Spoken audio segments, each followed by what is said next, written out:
Bueno, gente, hace aproximadamente entre 400 millones y 380 millones de años, durante el periodo devónico, algunos peces pulmonados del grupo de los sarcopterygios empezaron poco a poco el asalto a la tierra firme, en el que fueron adaptándose cada vez de un modo más y más progresivo a la vida fuera del agua. Desarrollaron pulmones primitivos y 4 extremidades con huesos que las soportaban, con radio y muñecas, para formar las 4 extremidades típicas de los terápodos de hoy en día, al menos en su mayor parte.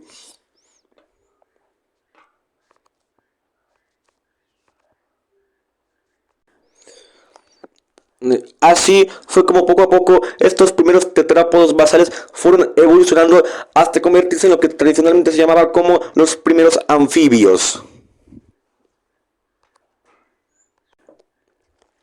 Como por ejemplo este Ictiostega de aquí, cuya ilustración ven en pantalla.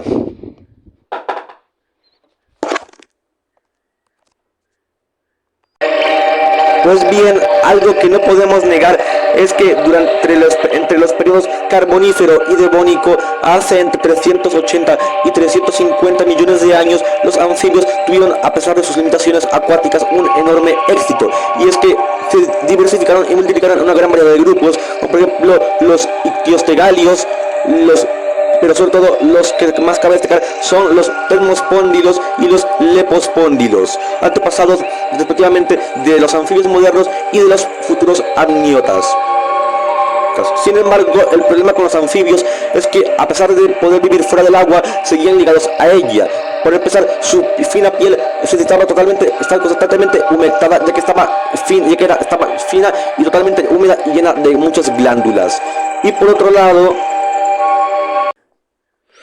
también necesitaban de cuerpos de agua dulce para reproducirse, ya que sus huevos eran puestos de una manera muy suave, cubiertos únicamente por una suave gelatina, y para empeorar, para colmo, sus crías, los renacuajos, tienen branquias, no pulmones, por lo que deben reproducirse y nacer en el agua, donde los anfibios aún hoy en día siguen necesitando del agua, o por lo menos un lugar húmedo, para vivir y reproducirse constantemente.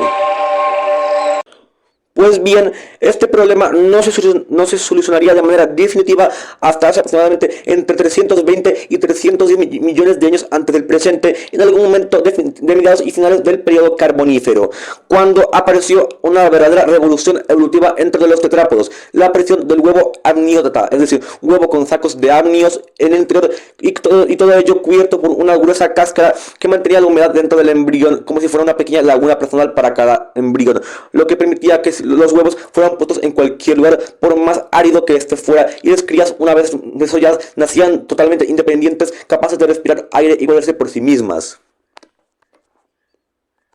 Esto naturalmente condujo a la aparición de los primeros vertebrados verdadera y auténticamente terrestres de manera definitiva, los amniotas, como por ejemplo este Hylonomus que ven en pantalla. Y es que, aparte de la invención del huevo con cáscara y amnios, los primeros amniotas también inventaron otra herramienta brillante para sobrevivir lejos del agua, y esta es una piel no húmeda y llena de glándulas, como por ejemplo la que tienen los anfibios. Es una piel más bien bastante seca y muy queratinizada, muy llena de escamas y cosas similares, que impedían la deshidratación por medio de la zona cutánea del animal. Así los primeros amniotas estaban listos para dominar el mundo. Aparte de todo esto, además tenían una nueva característica, y es que, a diferencia de los anfibios, los amniotas podían ejercer presión en su mordida, lo que los convirtió en aún más eficientes predadores.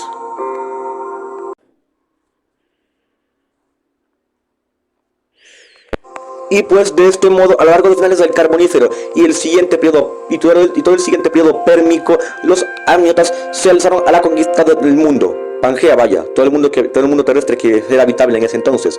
Pues bien, rápidamente, a lo largo de su evolución, los primeros amniotas se dividieron en dos grandes linajes, los sinápsidos y los saurópsidos. Y si bien los sinápsidos fueron el grupo de amniotas dominante durante el periodo pérmico, evolucionando y multiplicándose en una gran variedad de grupos diferentes, como los pelicosaurios, los dinodontes o los gorgonopsios, los únicos sobrevivientes de hoy en día de este linaje somos nosotros, los mamíferos verdaderos. Mientras que del otro lado del árbol familiar de los amniotas, los saurópodos fueron el grupo sin duda que ha sido más exitoso y más relevante a lo largo de finales de la era paleozoica y durante la absoluta totalidad de la siguiente era mesozoica. No por nada esta era se conoce comúnmente como la era de los reptiles. Ahora bien, a su vez, los propios saurópodos se dividieron temprano en su historia evolutiva en dos grandes linajes. El primero de esos linajes son los anápsidos, o también conocidos como pararreptiles, un grupo que fue muy abundante durante el Carbonífero y el Pérmico, pero que hoy en día está totalmente extinto, todos extintos, ¿ok? No nos queda ninguno, ¿vale? Pues bien, el otro gran clado, la otra gran rama del árbol familiar de los saurópodos son los conocidos como saurios, el grupo que incluye a todos los reptiles vivos y la mayoría de los reptiles extintos que dominaron la Tierra a lo largo de la era mesozoica, hace entre 250 y 66 millones de años antes del presente, mayoría de los cuales se extinguieron, mayoría de estos grupos se extinguieron hace 66 millones de años con el impacto de la asteroide que provocó la extinción masiva del Cretácico Paleógeno. Ahora bien, a su vez los saurios se dividen en tres grandes linajes, de los que les quiero hablar. El primero de esos linajes son los lepidosaurios. Los lepidosaurios son el grupo más abundante de los comúnmente llamados reptiles hoy en día, que incluye más de 9000 especies vivas.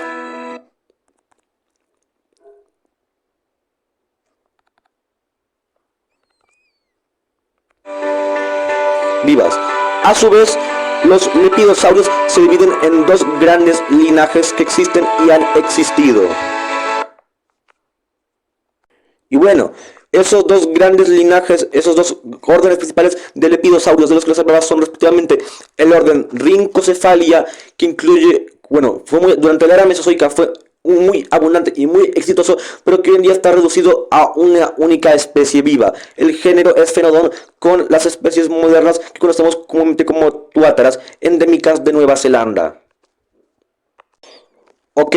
Y el otro gran grupo de lepidosaurios, ahora sí mucho más diverso y exitoso hoy en día, son los Squamata, el orden Squamata, conocidos comúnmente como escamosos, que incluye muchos grupos vivos y extintos, como por ejemplo los lagartos, los anfisbenios, las serpientes y varios grupos extintos, como por ejemplo los famosos mosasaurios. Por ejemplo, los mosasaurios, los miembros de la familia Mosasauridae y sus parientes más cercanos.